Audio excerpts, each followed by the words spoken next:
There's a new Pallbearer song. Aw, Exodus was mean to little Kirk Hammett when he quit. And also, it turns out that the ICP are the Sopranos of the cancel culture mafia. It's bananas on this latest episode of Last Words here in the pit. Play the intro. Oh my God. Welcome to another episode of Last Words here on the pit. I'm your host, Jordan Olds from 2 Minutes to Late Night. I know about loud guitars. With me, as always, are the singer of the hardcore band This Is Hell, Travis Reilly, and from Season of Mist Records, Katy Irizarry. What's going on, sweaty kids? Yeah, just another day, another snake plant session in my living room. Katy, what's up? Well, you know, it's very hot out, but I still am wearing a shirt with sleeves on it, and I'm not really sure why. Sleeves go in the garbage in June. We have a very special guest this week from Arma. We got Mike, the singer. He's in a woodshed. What's up, dude? What's up? Do you have like a chainsaw or something in there? I don't, but I have this hedge trimmer. See? Whoa. Yeah, that's it. Mike, do you want to tell us about Arma's new album? It's a cover record. It's got covers on it. People are gonna love it, or they're gonna hate it, or they're gonna feel somewhere in between. I don't care. Yeah. The album he's talking about is Garber Days Revisited. Something for everyone on this covers album, from the Cro-Mags to Prince to Tom Petty. What's your favorite one that you put on there, Mike? Either the Neil Young track or the Ministry track. I love both bands so much. Or I love Neil Young. I'm a Neil Young fanatic, and I also love Ministry.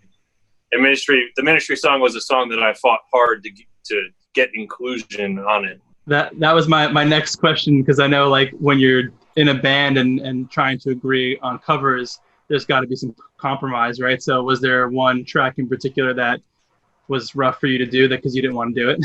The 9 Inch Nails song sucked. Really? I love it. Yeah, like, man, so I read after the fact of trying to record this song, I read that he didn't give a shit about the vocals and guitars. He was really into the drum machine programming and the bass when he wrote the basis of the record. And if you actually listen to like the 9 Inch Nails version, the guitars are just doing all kinds of shit. And he's such a good vocalist that he can like hit these notes in succession that are just impossible. So like I'm sitting there trying to like do this song, and like I'm not a musician. I have no idea what the is going on. I grew up with Sepultura, man. It's like, you know, like I don't know. And all these guys in my band are just like, no, so he hits this note, and he hits this note, and then he goes lower, and then he goes higher. And it's like, I don't fucking know what's going on, man.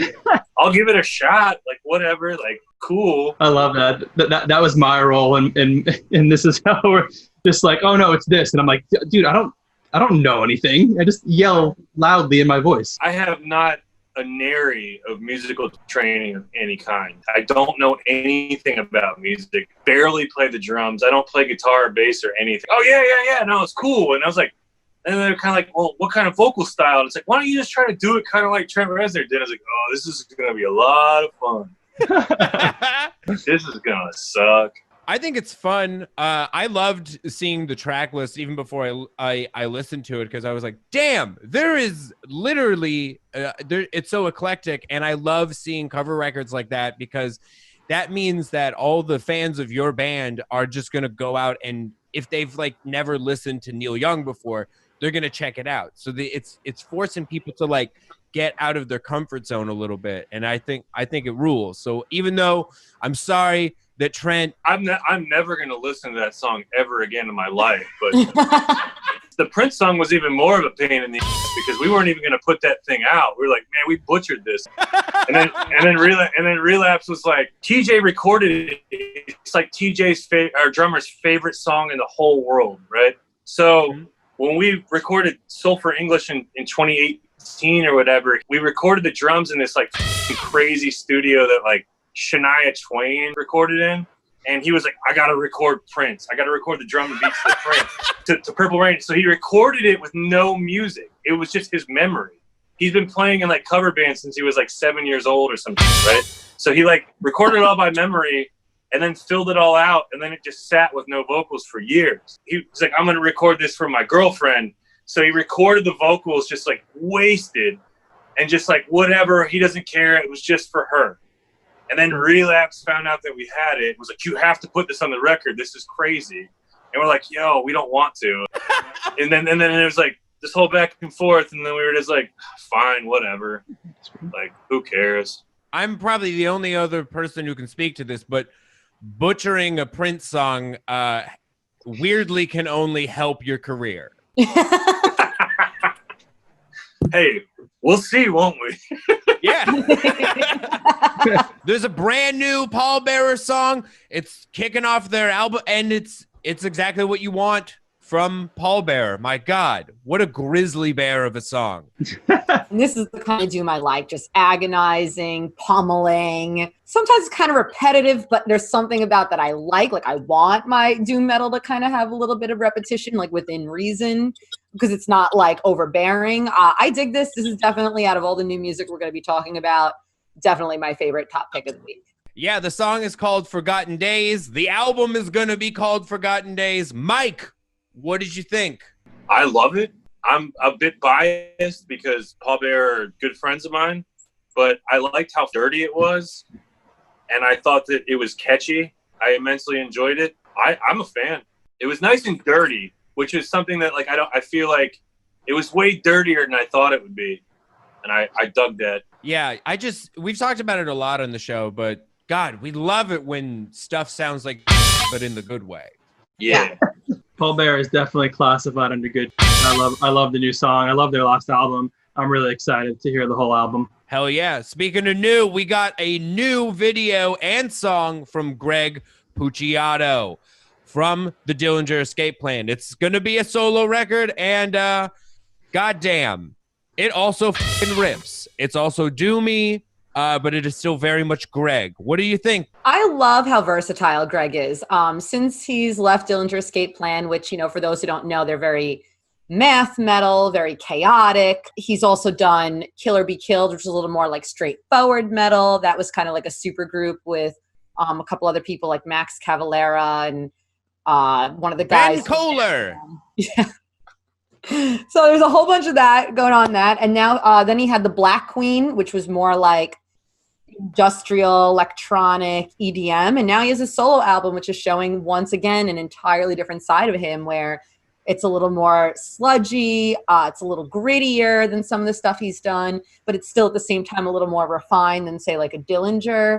I really dug it, and I'm stoked to hear more from him. This is a guy who just does not seem to have any limitations. For sure. The song is called Do You Need Me to Remind You? And the album is going to be called Child Soldier, Creator of God. Wow, that's a whole chicken or the egg title there. But I'm so excited to see what happens. I mean, all of the cool drummers are on this. Ben Kohler is going to be on the solo album. We got Chris Penny, the old Dillinger Escape Plan drummer, and then also Chris Holbrook from Poison the Well. It's just he's working with all the boys. That's a lineup of drummers right there, man. Those dudes all whoop. Mike, what did you think? First of all, did you say Creator? Creator, yes. Like, I mean, this album is just called Creator now. Creator. Okay, yeah. We said something colon. I was like, oh man, that's a balls album too. I didn't think it was bad. It's not really my thing. I don't know. You know. I'm in the same boat as you, Mike. I didn't want to turn it off, but I didn't want to listen to it again, you know? We covered one of his other singles on a few episodes ago, and I dug that one more. But I would like to judge it all in the scope of like the full album when it comes out. So for now, it's gonna get a one of those. Getting a meh. I think he's a fascinating vocalist because he can do just about anything. I never really latched on to like Dillinger with him, and I know that's like taboo to say. That's like some of my friends, and oh my God, are you kidding me, Miss Machine or whatever. But it just like I never really like latched onto it. I think he's a fascinating vocalist. I think his range is great. He just never really did a whole lot for me. I don't know if it was like too sassy for me or like whatever. I mean, I like just the worst vocalist ever, so I don't really know. But for real though, I like so who knows, you know? Trivium performed a live stream concert from Full Sail University, and they sold 10,000 tickets. It's great. I love seeing this. I love that bands are trying new ways to make live stream performances interesting and fun, and we're seeing that people kind of want to see them. This happened also with the Norwegian band Velertak. They did a number of live stream shows that also sold like 10,000 tickets. So I love seeing that this can be maybe a viable alternative for the bizarre wasteland time that we are in. Yeah, it's really cool that they were supposed to be out with Megadeth and Lamb of God right now on that tour, and they had bought all this production and got like basically like a new live show prepared for this tour. And I guess instead of, you know, letting all that production go to waste, they wanted to go and play a show and kind of showcase all that stuff. And yeah, I think they wound up selling 12,000 tickets actually to it, which is insane. They had some exclusive merch with it. Yeah, I think we're going to see a lot more bands kind of doing this while. I don't know about Trivium, but good for them. Like, you have to adapt, and if they're adapting, which they obviously are, and they can sell 10,000 tickets to a streaming show, more power to them, man, because I don't know how the hell to even start to do that. I'm loving this. I mean, you know, we had Matt Heafy on here just a few episodes ago, and this is a band, you know, I really want to see succeed, especially after that makes sense, because he was just such a grounded, like, cool dude. And I mean, the band is great, and they've been around for a while. So I'm glad to see that there's this kind of success in these live streams as well, because right now we're just in such an uncertain time. I mean, we already know that. I mean, we're sick of people even saying that. Everyone has a live stream. Everyone's doing this. Everyone's doing that. And I'm glad to see that it hasn't lost steam. And if anything, it's like picking up more. For a band to actually charge tickets and get that many, like, that's really impressive. The Insane Clown Posse are basically putting a hit out on Dahvie, Vanity. I don't know how to say this dude's name. He's a pedophile. I don't care. He's Juggalo public enemy #1 now. What do you think, guys? He's like the personification of every MySpace profile in like 2005. And he's also a pedophile. It's well documented that he's sexually assaulted a number of youths. I'm not a fan of cancel culture in certain ways, like if someone has an opinion. But if someone actually hurts someone and they're a danger to the scene, like, hell yeah, put a hit out on them. Like, ICP is doing the Lord's work right now. It's so funny. I feel like for years, like, the non-juggalos always clowned on ICP and on juggalos. And in the last couple of years, it's like, it seems like ICP has just been, like, on the right side of history when it comes to a lot of things. Like, they released a Confederate flag on fire recently. Like, you know, like, they're always dissing Trump, and, like, good for them, man. They were also among the first to cancel, like, when people were still like, do we cancel things? Do we shut things down? They were like, yeah, we're shutting down the gathering of the juggalos. This is a health crisis. We're not endangering our fans. They were like, we're not willing to risk one juggalo life. Like, that dude's better fit to run this country. Yeah. You know? Based on everything you said, I'm not surprised that the Insane Clown Posse is like the first to kind of speak up against like abusers, at least like as far as like men in the music industry. I personally haven't heard a ton of men speaking about abuse in the scene recently, and I think that maybe that there's like a that can be due to like not wanting to take airtime away from Black Lives Matter, but it could also be that I've heard a lot of like dudes in the scene worried about talking about abuse in the scene because they're worried that they might get called out for something. The whole thing with that is you should still do the right thing. Talk about abuse in the scene. Make the right steps. And if you think that there might be a problem in your past, go to therapy, talk about it, and figure out the right way to deal with it. Don't not do something because you're afraid that people are going to be mad at you. Just make the right steps to being a better person and making the world just a better place. It's about redemption. Hey, man, this guy's a creep, and ICP is using their insanely huge fan base to call him out. So good for them. Like, this dude. Let's cut his head off. Let's cut his head off. Wait, hold on, Mike. Take the job of the hit. You can probably make a lot of money right now. You can move out of your shed. Hey, this shed might not be climate controlled, but I've slept in here quite a few times, and I've had a good time. What's your favorite thing in the shed, Mike? My favorite thing in the shed. Oh, I know what it is. Hold on. Yeah. Who's talking about? Drum roll, please. My roommate bought this thing. It's a salt rifle. It shoots salt. Whoa. And yeah, I don't know why. Is it for assassinating slugs? Yeah. Oh no, for flies. You can just like take pot shots at flies if you're in here, and like, oh, if you've had a couple beers too many, and you're just like, oh, there's a fly over there. You can like take a pop shot at it. Bam. Thanks to a recent interview, we found out that when Kirk Hammett quit Exodus, they were very upset and they poured beer on him. Oh, poor Kirk. But honestly, good on him for just like taking it and letting the band be upset, right? Oh yeah, totally. It's definitely not an easy position to be in, being that he started the band, and I'm sure he wanted the band to succeed. But it sounds like he was saying that they were like kind of on the outs or in a bit of a hiatus, and were kind of, there's a bit of turmoil going on already, and he was given an opportunity to join this band who, at the time they weren't Metallica yet, right? But he saw the potential in them. And kind of knew that he had to make the right decision for himself. It's a nice way to quit a band. Like anytime anyone, including me, has ever left a band, it's usually just been like, listen, I'm leaving, and everybody shut up. And it's like, don't touch me. Mike, what do you think? It seems like he took it and he was just like, hey, like I'm going to Metallica. I know this sucks. And he made the right decision.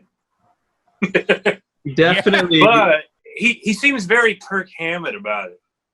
Kirk Hammett always seems like more of the reasonable one in Metallica. Like Hetfield's out, some drinking binge, and Lars is doing God knows what. He just seems like the more zen one in the middle. It's very Kirk Hammett. Be like, yeah, he poured a beer. I'm like, everyone in the Bay Area scene had to have known that Metallica was on their way up. And it was just like, do you blame him? I don't know.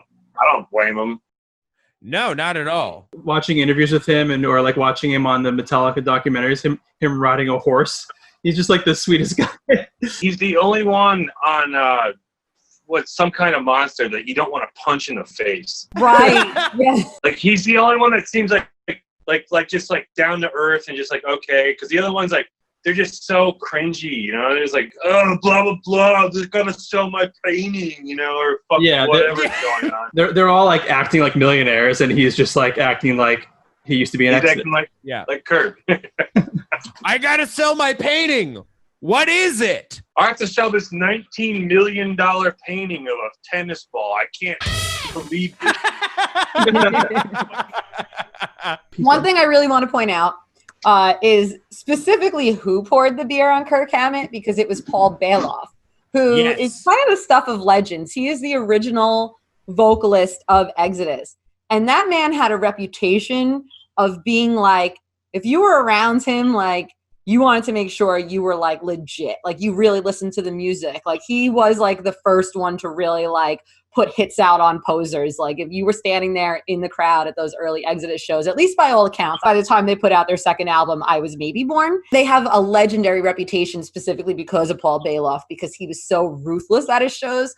So I think it's kind of funny when you hear a story like that and see that his persona kind of bled into his real life, that it wasn't necessarily like he was, kayfabe, like it was legit. You like what I did there, by the way, guys? I used a wrestling term. Wow. Hey. 2 members of Exodus have now gone on to the Big Four. Gary Holt is now in Slayer, and Kirk Hammett, obviously, in Metallica. So, and Exodus is one of my favorite bands. So it's really cool, again, to just kind of see those guys grow and succeed. And the Exodus themselves, even despite some lineup, new iterations and changes, like they still rip, man. They're still putting out quality music. One of their live records, or maybe it was a live tape I had when I was a kid, there was some banter on there before Piranha, and it was like, Listen, this song's not about no dolphin. This song's about no shark. It's about a piranha. It is piranha. Yeah. Yeah, and like that was one of the funniest things to me when I was a kid. This song's not about a skate. It's not about a stingray. It's about a piranha. I'm gonna write a song about a blowfish. All right, let's get into albums. Skeleton by Skeleton. I love this. I love like that bands like Skeleton and Devil Master are coming out, just creating like black metal, but with really warm, chonky tones. I love it. I love the band is called Skeleton. The album is called Skeleton. Track 1, Skeleton. It's like the funny. It reminds me of there's like classic videos. Or, I mean, even to this day, when Agnostic Front plays, Roger's always like, the song's on an album called Victim in Pain. This song's called Victim in Pain, and that's what it reminded me of. But yeah, you said it. Black metal, some hardcore kind of moments in there, crusty kind of stuff. The album was awesome. I loved it. I have no idea who the hell they are. If your band's called Skeleton and you name your record Skeleton and the first song is called Skeleton, I'm going to listen to it at least once. It kind of sounds like something that would be up my alley anyways. If you're going to do that, that's like Iron Maiden. Iron Maiden. Like, I'm into that. Good for you. I'll check it out. To me, the name is the worst part of the band because it's like, oh my God, do we need another band named Skeleton? Like if you look at Metal Encyclopedia, there's like 18 bands named Skeleton. And I like the idea of like doing like a name, an album title and a song title all the same. And Black Sabbath are like the originators of that. But Skeleton, man, that's like to me a publicist's worst nightmare. Like, how am I going to find clips on this now? How am I going to do this? What am I going to find? You know, but musically it was pretty cool. I likened it a little bit, like I heard some moments of kind of like old school death thrash in there, but not like true and true. Like there was still like those moments of like kind of hardcore that broke it up, or like first wave black metal like elements, and that's what I really dug about it. Yeah, I think if you're a fan of Devil Master and Midnight, this is up your alley. Just, you know, make sure you're if you're gonna support the band and buy merch, that it's that band. There's 18 other Skeletons, as we figured out. Make sure you get the right skeleton. Saying your band name in a song is definitely a classic move. I love that. Speaking of which, on the covers album, Mike, that you guys released, you guys covered "Hard Times" by Cro-Mags, and in that song, they say Cro-Mags. They absolutely do. Another band, Exodus. Exodus absolutely name drops Exodus in several songs. Next album, Encephalum, Thalassic. It's another it's another theme park metal band. Real Ren Fair albums. Those Europeans, man, the goofy European metal, just not for me. You guys, it has a genre and it's called power metal. Okay, because it's powerful. This is specifically pirates. Yeah, I have in my notes, yes. Dude. In my notes, I have goofy gallop Euro pirate metal. Is it my notes? You lost me at pirate, straight up. Running Wild is the only band to me that can get away with pirates. I live too close to the Outer Banks to with pirates anymore than anything else. Mike is scared of this album. Because I'm scared. You're right. You're right. I'm scared. I know to stay away from it, you know? I begin and end with pirate theme metal with Running Wild, straight up. That's it. There's no need for any more. Sorry, all of you pirate metal bands out there. There are a lot of pirate metal bands. Let's recap. Ailstorm, who we've covered on this show. You're saying Running Wild, Ye Banished Privateers, Necronautical, which is like if Cradle of Filth was pirate metal. And on the same vein, Karak Angren's early albums were pirate metal. Swashbuckle. And Sephirum. There's a lot of pirate metal out there. Who knew that there was this much of a demand for pirate metal? I have never heard of a single band you just mentioned. Mike, you're not missing a whole lot, bud. Have any of you gone to a pirate metal show? Because they dress up, and it is wonderful. It is something you need to experience once in your life because it's just fantastic. And where else are you going to go and dress like a pirate and get away with it on a day that's not Halloween? I've seen Swashbuckle one time, and it was in like a basement show, and I was like, okay, this kind of whips ass, because it's all black t-shirts and cut off sleeves, and then they walk on. It's the full fantasy. It's just really funny to see like the back of a dingy bar, just a bunch of like Halloween adventure pirate costumes and a guy screaming yo-ho and playing death metal. It's pretty That's funny. exactly what happens. Yeah. All right, we got Lantern with Dimensions. It's pretty good. Yeah, it's cool. The band, they're from Finland. It sounded to me like parts, like it definitely there's, you know, black metal moments to it, but it's like mixed in with like some 90s kind of like, think of like, I don't know, 90s metalcore that was inspired by Slayer. It sounds like either they were inspired by those bands or they just took those same moments from Slayer. So Integrity. Exactly. Super, super cool. I liked it. I agree. I love a genre mishmash. I was never bored because it kept taking just sharp turns that I found all pretty interesting. It's interesting because sometimes when there's a genre mashup, it can be more interesting. But for this, I feel there was something about the execution that just for me personally just didn't click. It might be something I might need a little more time on. But I definitely feel I just kept getting a little lost. Like I just couldn't fully focus on it. For sure. I mean, that makes sense. It's long and there's a lot going on. Yeah. Speaking of things that are long and there's a lot going on, we're going to talk about Rebel Wizard. I'm reading the album title, Magical Mystical Indifference, which I thought this album was going to be about wizards with depression. And I was like, sign me up. And it was mostly instrumental. I thought it was kind of cool. I expected this one to be Disney fantasy, you know, goblin metal, but it was cool. I have to look at my notes because the song titles were all like a novel and like ridiculous. But the one that stood out to me was "Raiseth up all those that be bowed down." You know, when I read heavy negative wizard metal in Exilus, I was like, okay, I'm in for whatever this journey is going to be. It was pretty good. It was, for me, it's like, this is like the best version of like college dorm room metal. You know what I mean? I remember we had Doc Coyle on just a few weeks ago, and he was talking about Bandcamp metal. And like, when I was listening to this, I was kind of like, oh, I see what he means now. I'm never going to listen to it because it's called Rebel Wizard. And I hope that at some point in the future of metal, a moratorium happens where wizard can no longer be used. Yes. Wolf can no longer be used. Anything relating to bong is just eradicated from the canon. Sometimes I just look at a band name and I'm just like, this.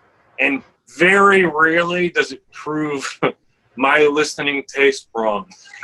I'm just gonna say that, you know, every once in a while it's like some band called like Goat Bong Wizards, like, oh, that's actually kind of catchy, cool, but most of the time I'm like, I hate this, I never want to hear this again. In band names, the colors red and black, retire them. You don't get it. There's enough. They're gone. They're gone. White as well. Anything, all gone. Just like red, black, and white, all gone. I don't want to hear anything else. If you want to call yourself Purple Horizon, I guess you might get a pass, but otherwise, like, no. There needs to start being a moratorium on some of this shit. And finishing things off, we're going to talk about this Voivod EP, The End of Dormancy. Yeah, for the ska version of Voivod. Yeah. This is like a journey, man. It's like 8 minutes long. There's like horns all over the place. It's weird, man. I don't know if I'll go on that journey ever again, but it was interesting. I can say that much. I'm here for it. Bring the horns. I don't like ska, but give me all the horns in the metal. It's always weird and pretty funny. Their font looks like Dexter's Laboratory. their logo rocks. They got a really good logo. I will give them that. Such a funny Transformers. Like, you see a robot font and you're like, yeah, there might as well be just like POW 60s Batman horns. I'm here for it. I love Voivod. See, this is the thing. I love Voivod, but I'm not sure that I want to hear that. Hold on, Mike, cue it up right now. We're gonna watch you listen to all 8 minutes of it right now. We're gonna put that on the show. There's also a live version of it at a jazz fest. No. I wasn't brave enough to dive into that. Is there a live version of this at the mantra? Ah. Shit. I would just like to say, Mike, please don't go by, I believe it was Travis who said, or Jordan or someone who compared it to ska, because it is not. The only similarity. Yeah, it's not as good as ska. Yeah, he was just trying to glean from that there is a saxophone in it. But it's done very artfully, and I really like this. I was surprised by it. It was not what I expected from Voivod, but this is definitely among at least the new releases as well as that Pallbearer song. One of my favorites of this week. It was really, really good. And again, just not what you expect, but in a good way. I think you should give it a shot. I really do. Okay. I'm all into crazy instrumentation, but he said ska and I lost me. Like I like right, Psy. that's what when he said that, I'm like, ooh, buddy, no, because I hate ska. I like Psy and I like all those like weird Justin Broderick bands that use like sax, like God and stuff like that. Use saxophone in the 90s. So. I feel like it's more like in a wacky Faith No More kind of world where it's just like all over the place and weird, you know? Yeah. You lost me at ska, man. We all got lost with ska. If you like a Milk Lizard from Dillinger Escape Plan, or you liked when someone showed you This Is Hardcore by Pulp in college. I love Pulp, so maybe I'll like it. Yeah. Yeah. Yeah. All right, that's the end of the episode. Mike, where can the people find you? We have the Facebook page. We have an Instagram. We have a Twitter. We have all that shit. We just put out a covers record that you're either going to love or you're going to hate or you're going to feel really indifferent about. And you might even be like, you know what? Why did these guys do this? Why? And I'll just be like, I don't know. I don't know why we did this. You're right. I have no idea. We thought it would be fun, but apparently some of the people who like us don't think it's fun. So that's cool. I still care. People getting mad at you for covers. Welcome to my world. Please follow 2 Minutes to Late Night on Instagram at 2 Minutes to Late Night, on Twitter at 2M2LN. Travis. Wait, you're the corpse paint guy. Yes. Damn. Fuck. The big reveal. Yeah, that's me. You can find me on Twitter and Instagram. Just my name, Travis Reilly. Katie. Twitter and Instagram at Merciful Kate. Let us know in the comments if there's something we didn't talk about. We know that there's going to probably be a new Metallica song out the week of this episode, but we record on Tuesdays. Hopefully it's Fuel Part 2. It's called Dumping Beer on My Head. We are here every Thursday talking about the goings-on of the metal world for you. All of it. Just get it from us. Don't read anything else. Just watch the show. Thank you very much. Goodbye.